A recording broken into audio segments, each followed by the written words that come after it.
मा काना मुहम्मदन अबा अहद मिर रिजालिकुम वलाकिन रसूलल्लाह व खातमन नबिय्यीन व कानल्लाहु बिकुल्लि शैइन अलीमा। कादियानियों ने एक ऑफिसर के साथ अपनी खूबसूरत लड़की की शादी करवाकर किस तरह एक मुसलमान के ईमान पर डाका डालने की कोशिश की और फिर उस शादी का अंजाम क्या हुआ। और जब एक कादियानी ने एक मुसलमान से हजरत ईसा अलैहिस्सलाम के आसमान पे होने और नबी आखिरुज़्ज़मा सल्लल्लाहु अलैहि वसल्लम के जमीन पर होने की दलील पेश करके ईमान लूटने की कोशिश की तो उसका जवाब क्या और कैसा मिला, जानिए इस वीडियो में। पंजाब के किसी देहात में एक खूबरू कादियानी लड़की शादी के लिए एक फौजी ऑफिसर को पेश की गई। फौजी ऑफिसर ने शादी की हामी भरने से पहले एक शर्त रखी कि वो कभी भी कादियानियत कबूल नहीं करेगा। कादियानियों ने इसकी शर्त मान ली और लड़की फौजी ऑफिसर के साथ रवाना कर दी। शादी के बाद रिश्ते नाते में आना जाना लगा रहा और नरमी से फौजी ऑफिसर को माइल भी किया जाता रहा। एक दिन कादियानियों के मजहबी रहनुमा तशरीफ फरमा थे और उन्होंने फौजी अफीसर से कहा कि आप मिर्जा गुलाम अहमद कादियानी को नबी नहीं मानते, ना माने, लेकिन हमारी एक बात कबूल कीजिए, आप इस्तिखारा करें कि आया नबी अकरम सल्लल्लाहु अलैहि वसल्लम के बाद कोई नबी है या नहीं, मिर्जा गुलाम अहमद कादियानी सच्चा नबी है या नहीं। फौजी को जहर पिलाया जा रहा था मगर उसे पीते हुए एहसास तक नहीं हुआ कि वो जहर का प्याला चढ़ा चुका है। उसने इस्तिखारा करने की हामी भर ली।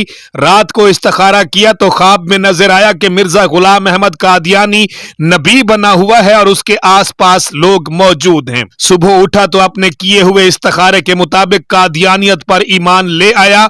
महज खुद ईमान लाता तो मसला इतना नहीं था। उसने बाकायदा मिर्जे की नबूवत की दावत देना शुरू कर दी और अपने खानदान को मिर्जा कादियानी का उम्मती बना डाला। सारे उलमा बेबस थे। जो आलिम उसे दावत देता तो वो कहता कि मैंने किसी कादियानी की दावत पे मिर्जे को नबी नहीं माना, मैंने बाकायदा इस्तिखारा किया है और इस्तिखारे में मुझे कादियानी बतौर नबी दिखलाया गया है।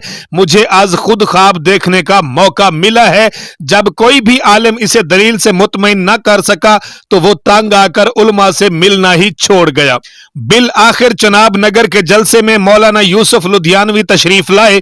उनका शोहरा था और ये फौजी ऑफिसर इस जोम से मिलने को तैयार हो गया कि इनके बड़े मौलवी को भी आज देख लेते हैं। मौलाना से जब फौजी ऑफिसर ने अपना किस्सा बयान किया कि वो किसी की दावत या किसी लालच में कादियानी नहीं हुआ बल्कि वो खुद देखी हुई दलील से मुतासिर होकर कादियानी हुआ है। इस्तिखारा अल्लाह से मशवरा है, मैंने रब के साथ मशवरा किया जिसका हुक्म इस्लाम में है, तो उसने मुझे मिर्जा कादियानी को नबी दिखला दिया। अब मैं अल्लाह की मानूं या फिर मौलवियों की? जो अल्लाह ने मुझे आज खुद ख्वाब में दिखाया वो छोड़कर मौलवियों की बात कैसे मान लूं? मौलाना ने उसका हाथ थामा और गोया जुबान हाल से कहा, फिलहाल रब की ना मान, उस दरवेश मौलवी की मान के मौलवी ही बताएगा कि असली रब क्या कह रहा है। मौलाना गोया हुए और कहा, जब तुम नबी अकरम सल्लल्लाहु अलैहि वसल्लम की जात में शक से गुजरे तो मुसलमान ही नहीं रहे। अगर तुम्हें यकीन होता कि नबी करीम सल्लल्लाहु अलैहि वसल्लम की जात ही आखिरी नबी हैं और कोई नबी आ ही नहीं सकता तो इस्तिखारे के लिए हरगिज तैयार ना होते। जब तुमने इस्तिखारे की ठान ली तो गोया तुम्हें शक हुआ कि सैयदुल अबरार सल्लल्लाहु अलैहि वसल्लम आखिरी नबी हैं या नहीं। जब नबी अकरम सल्लल्लाहु अलैहि वसल्लम की जात के हवाले से तुम शक से गुजरे तो तुम काफिर हो गए। नबी की जात में शक करना भी खुला कुफ्र है। जो ही तुम शक में मुब्तला हुए तो काफिर हो गए और हालत कुफ्र में तुम्हें कादियानी ही नबी नजर आना था। फौजी अफीसर झूम उठा दलील सुनकर और खड़ा होकर मौलाना शहीद से लिपट गया।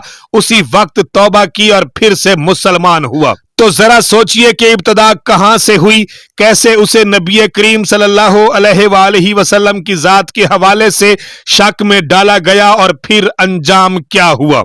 इमाम आजम अबू हनीफा ने यही तो कहा था कि बिना किसी दलील के खत्म नबुवत पे ईमान ले आओ, जो सवाल करेगा वो काफिर हो जाएगा। सवाल तो शक की बुनियाद पर किया जाता है और नबी अकरम सल्लल्लाहु अलैहि वसल्लम की जात में शक करना खुला कुफ्र है। नाज़रीन इकराम, एक और वाकया कुछ यूं बयान किया जाता है कि कुछ दिन पहले एक महफिल में मौजूद थे कि जैसे ही कादियानियों का जिक्र चला तो एक दोस्त बड़े फख्र से बोले कि एक कादियानी शख्स के साथ 40 सालों से मेरा ताल्लुक है, लेकिन उसने कभी भी मुझे गुमराह करने की कोशिश नहीं की और ना ही उस दोस्त ने मुझे इस हवाले से कुछ कहा। उसी महफिल में एक बुजुर्ग बैठे थे, उन्होंने ये बात सुनकर कहा कि हो कादियानी और वो किसी का ईमान ना लूटे, ये भला कैसे हो सकता है। कादियानियों की दुश्मनी हजूर नबी करीम सल्लल्लाहु अलैहि वसल्लम और उनके उम्मतियों से है। उनकी तो कोशिश होती है कि वो अपने साथ बैठे मुसलमान का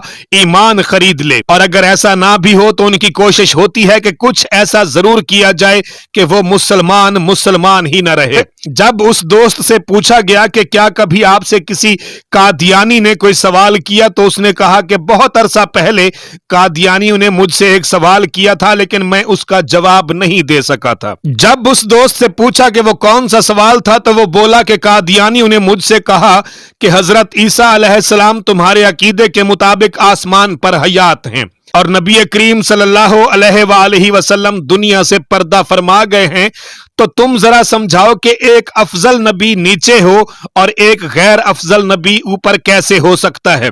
उस बुजुर्ग ने यह सुनकर कहा कि उस कादियानी शख्स ने तुमसे यह सवाल करके तुम्हें शक में डाल दिया है। तुम बताओ कि ईमान शक का नाम है या यकीन का। तुम तो कहते हो कि उसने कभी तुझे कादियानियत के बारे में कुछ नहीं कहा, लेकिन वो तो तेरा ईमान तक लूट कर ले गया। तो वो महफिल में बैठा शख्स बोला कि बुजुर्गो, उसका जवाब क्या है? तो उस बुजुर्ग ने जवाब दिया कि तुमने कभी जिंदगी में तराजू देखा है? उसका वजनी हिस्सा नीचे की तरफ और कम वजन वाला हिस्सा ऊपर होता है। उन्होंने फिर कहा कि फरिश्ते आसमान पर हैं, तो फरिश्ते अफजल हैं या अंबिया इकराम अफजल हैं? इस बुजुर्ग ने फिर मुस्कुराते हुए कहा कि तेरे सर पे एक टोपी है, अब बता कि टोपी अफजल है या तेरा दिमाग? फिर उन्होंने कहा कि ये मत देख और मत सोच कि कौन ऊपर है और कौन नीचे, बस ये देख कि नबी करीम सल्लल्लाहु अलैहि वसल्लम का रुतबा और उनका मुकाम क्या है, और वो जमीन पर हैं लेकिन उनके जिस्म को छूने वाली मट्टी अल्लाह के अर्श से भी ज्यादा अफजल है। फिर उस बुजुर्ग ने कहा कि कादियानियों से दूर रहा करो, ये ईमान पे डाका डालने वाले लोग हैं, ये खुद तो जहन्नम में जाएंगे ही लेकिन अपने साथ ताल्लुक वाले मुसलमानों को भी जलाएंगे। अल्लाह पाक हमें इस फितने से महफूज रखे, आमीन। सब मुसलमान आखिर पे एक इश्क रसूल में नारा लगाएं कि ताजदारे खत्म नबुवत जिंदाबाद। काशी बलोच को इजाजत दीजिए। अल्लाह हाफिज। पाकिस्तान पाइंदाबाद।